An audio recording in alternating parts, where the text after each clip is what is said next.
On commence ce feuilleton avec ce sommet social qui doit se tenir demain pour Jean-Luc Mélenchon. Ce rendez-vous se résume en quelques syllabes. Bla bla bla. On convoque un sommet social à grand son de trompe. Et tout ça pourquoi? Blabla, blabla, blabla. Il convoque un sommet social, il annonce le résultat avant que la réunion ait lieu. Ben voilà pourquoi ça va faire flop et ça va être l'autre boudin. Et puis du côté de François Hollande, on ne manque pas toupé. Pour Pierre Moscovici, le directeur de campagne, eh bien, cette campagne, elle est quasiment déjà gagnée. Nicolas Sarkozy ne peut pas nous battre, dit-il. Il pose toutefois une condition, que la gauche soit unie. Et ça n'est pas gagné, car François Hollande doit encore convaincre. Il a des adversaires inattendus dans son propre camp, comme par exemple Claude Allègre, qui a rejoint le camp Sarkozy et qui n'est pas tendre avec le candidat socialiste. Écoutez. François Hollande est un garçon très intelligent, très manœuvrier, très ambitieux. Simplement, je pense que justement, il est trop manœuvrier. Qu'est-ce qui manquerait, selon vous, à François Hollande?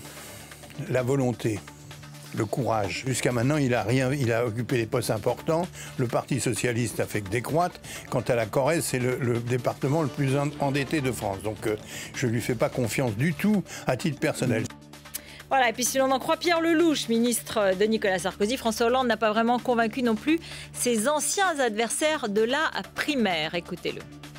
En privé, elle dit exactement la même chose de son copain François Hollande, il faut le savoir. Ses collaborateurs, ses petits camarades, les aubristes, disent pire encore du candidat qui l'a battu. Ça, on ne peut pas vérifier. Moi, je le vérifie dans les couloirs de l'Assemblée parce que j'ai plein de copains dans le camp d'en face, figurez-vous.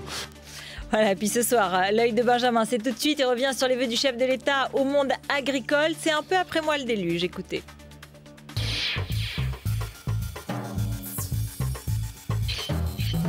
J'assume là encore.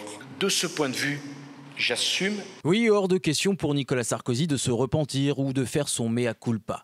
Pour ses vœux au monde rural dans l'Ariège, le président a répété qu'il assumait son bilan et même ses réformes les plus impopulaires. Il y a 2 ans, je vous ai demandé d'accepter la réforme des retraites. Ça ne vous a pas plu? Oh, j'ai pas besoin d'avoir un grand conseiller pour me le dire. Oui, assumer, rester droit dans ses bottes, et ce même si la France a perdu son triple A. Car tel l'élève qui conteste la note de son professeur Standard & Poor's, Nicolas Sarkozy a voulu montrer que la France est encore loin de la faillite. Lequel parmi vous souhaiterait que la France soit aujourd'hui dans la situation de la Grèce? Lequel parmi vous souhaiterait que la France soit dans la situation du Portugal? Nicolas Sarkozy ne regrette rien, mieux il reste persuadé que sa politique évitera le pire à la France. Sinon, mesdames et messieurs, qu'est-ce qui va se passer? La France se videra de son sang parce qu'on ne pourra plus produire en France. Et à l'écouter, le président candidat reste le seul, le vrai recours pour la France. Ce n'est pas une affaire de gauche ou de droite, ce n'est pas une question d'opposition ou de majorité, c'est une affaire de bon sens. Oui, Nicolas Sarkozy assume tout, malgré la perte du triple A et la baisse de sa cote de popularité. Et à ceux qui en doutent encore, le président a laissé entendre qu'il croyait en son avenir. Une bonne année 2012, c'est une année qui sera passionnante.